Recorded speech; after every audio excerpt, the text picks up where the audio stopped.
नमस्कार. सत्यपरिचितमध्ये आपल्या सर्वांचं स्वागत आहे. काशीगाव पोलीस ठाण्याच्या हद्दीत 30 सप्टेंबर रोजी एक घटना घडली होती आणि या घटनेचा उकल करण्यास पोलिसांना यश मिळालं आहे. घटना अशी होती की काशीगाव परिसरातील एका व्यक्तीच्या घरी सकाळी 5:30-6च्या दरम्यान त्यांच्याच नातेवाईकांनी त्यांच्या घरात जबरदस्तीने घुसून बंदुकीच्या धाकावर त्यांच्याकडून 10 लाख रुपये उकळले आहेत.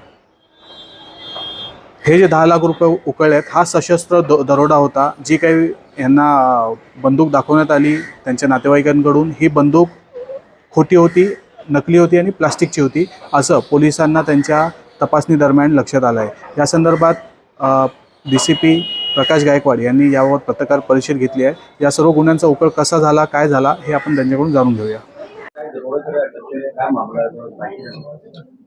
दिनांक 30/9/2024 रोजी काशीगाव पोलीस स्टेशनच्या हद्दीमध्ये फिर्यादी आहे मोहम्मद अहमद 29 वर्ष याने तक्रार दिली की पहाटे त्यांच्या घरी 3 इसम आले होते बुरखा घालून आणि त्यांनी माझ्या घरातनं जबरीने 10 लाख रुपये घेऊन गेलेले आहे. त्या अनुषंगाने पोलीस स्टेशनला 317/24 रॉबरीचा गुन्हा जो आहे तो दाखल करण्यात आलेला आहे.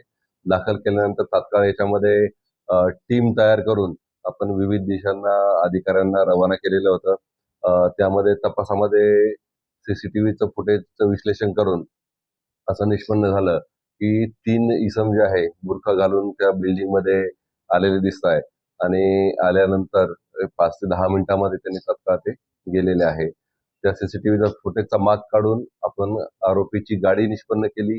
त्या गाडीच्या वरनं आपण त्याचा मालक निष्पन्न करून ती गाडी कोणाला विक्री केलेली आहे याचा शोध घेतला असता 3 इसमांचे आपल्याला नावं उघडकीस झालेले. त्यात जुबेर शेख, कामरान शेख आणि एक महिला होती इकरार जहा सिद्दी.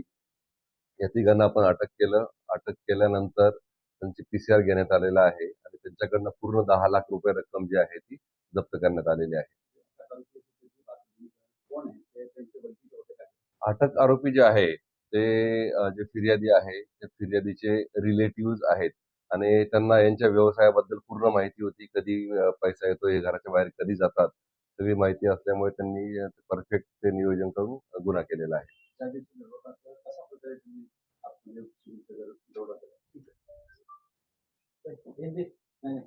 ज्या दिवशी दरोडा टाकला तर त्या दिवशी जे त्यांचे 2 भाऊ आहेत ते दुधाच्या व्यवसायानिमित्त दूध विक्रीसाठी बाहेर पडलेले होते आणि दुसरा जो फिर्यादी आहे तो अपंग आहे आणि हे त्यांना माहिती होतं. त्यामुळे हे तिघही त्यावेळेस दरवाजा ठोठावून आतमध्ये प्रवेश केला. प्रवेश करून प्लास्टिकची बंदूक जी असते ते बंदूकचा धाक दाखवून त्यानंतर ते रॉबरी करून निघून गेलेले.